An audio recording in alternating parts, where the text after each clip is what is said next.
qaranglarmi, bulutni qaranglar, bulutni. Yomg'ir rosa yog'yapti-yu.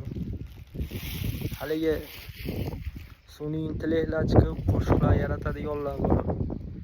Qo'shiqchilarga ham ish qolmaydi shekilli yaqin o'rtada.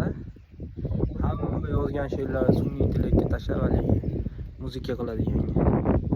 Tashlab turib shunday muzikalar qilib, faqat mana shu bizning she'riylar, mana shu polniy muzikali sun'iy intellektdagi muzikalarni eshitadigan qoldi. Oddiy qo'shiqchilar eshitmayapti hech kim.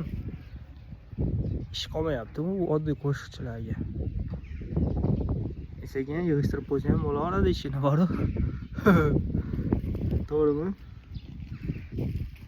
Faqat sun'iy intellekt. Men ham bitta she'r yozib turishimda sun'iy intellekt chiqarib olsam bo'laverar ekanda.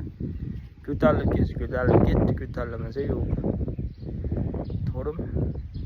Ikkiga uni boshqa qo'shiqchi, sun'iy intellektdagi qo'shiqchini boshqasi yozib aytib bersa, bu jarima tortilarmi, tortilmaydimikin?